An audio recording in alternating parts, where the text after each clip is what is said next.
నేను మీ KS Naidu. KS నేను సైతం ప్రశ్నిస్తా యూట్యూబ్ ఛానల్ అవుతాం. మార్గదర్శి కేసు తెలంగాణ హైకోర్టు ఆల్రెడీ గతంలో ఎప్పటి నుంచో ఉండవల్లి అరుణ్ కుమార్ ఈ మార్గదర్శి చిట్ ఫండ్స్ కంపెనీ మీద కేసులు నడుస్తూనే ఉన్నాయి. ఆ కేసుల సందర్భంలో జగన్మోహన్ రెడ్డి సీఎంగా ఉన్నప్పుడు ఆంధ్ర రాష్ట్రంలో కూడా ఈ మార్గదర్శి విషయం మీద ఎంక్వైరీలు చేపట్టడం, దాని మీద కోర్టులో కేసులు వేయడం, కౌంటర్లు దాఖలు చేయడం, రకరకాల అంశాలు జరిగింది.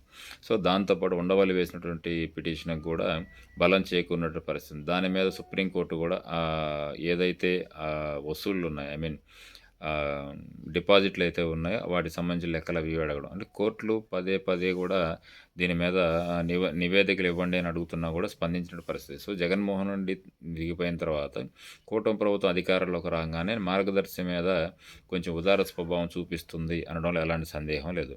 అయితే మొన్న హైకోర్టు ఇచ్చినటువంటి ఏదైతే ఆల్రెడీ ఆంధ్ర రాష్ట్ర గవర్నమెంట్కి మార్గదర్శికి సంబంధించినటువంటి అన్ని విషయాలను నివేదికలు ఇవ్వండి అని చెప్పినా కూడా ఆంధ్ర రాష్ట్రం నుంచి ఎలాంటి స్పందన రాకపోవడంతో మన సీరియస్గా అయిందని అనుకోవాలి. అదే కాకుండా తప్పుడు ప్రచారంలో చంద్రబాబు సారీ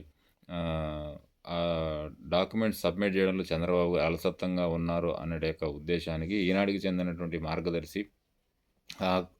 మార్గదర్శి సంస్థకి లబ్ధి చేకూరేలాగా ఉందా, లేకపోతే ఆ విధంగా ఏమన్నా నిర్లక్ష్యం చేస్తుందా, మార్గదర్శికి హెల్ప్ చేసేటటువంటి ఆలోచనలో రాష్ట్ర ప్రభుత్వం ఉందా అనడానికి రకరకాలైన అంశాలు. ఎందుకంటే ప్రభుత్వాలు నుంచి రావాల్సినటువంటి కౌంటర్ ఏదైతే ఉందో, అంటే హైకోర్టుకి ఇవ్వాల్సినటువంటి కౌంటర్ ఏదైతే ఉందో అది ఎన్నిసార్లు చెప్పినా కూడా ప్రభుత్వం నుంచి స్పందన రావడం లేదు అనే ఉద్దేశంతో హైకోర్టు కొంచెం సీరియస్గానే స్పందించినట్టుంది. ఈసారి ఇప్పటికే దాదాపు 12-13 సార్లు మీకు అవకాశాలు ఇచ్చాం, మీరు వాయిదానే వేస్తూ ఉన్నారు. కానీ ఆ మార్గదర్శి కేసుకు సంబంధించినటువంటి ఏ అంశాలు కూడా మాకు కోర్టు ముందు పెట్టడం లేదు అని చెప్పేసి తెలంగాణ హైకోర్టు ఆంధ్ర రాష్ట్ర ప్రభుత్వానికి సీరియస్ వార్నింగ్ ఇచ్చింది అని అనుకోవాలి. సో దీని మీద మరి ఆంధ్ర రాష్ట్ర ప్రభుత్వం ఎలా స్పందిస్తుంది, అది మార్గదర్శి కేసుకు సంబంధించినటువంటి కౌంటర్ దాఖలు చేస్తుందా లేదా అన్నది చూడాలి. Thank you.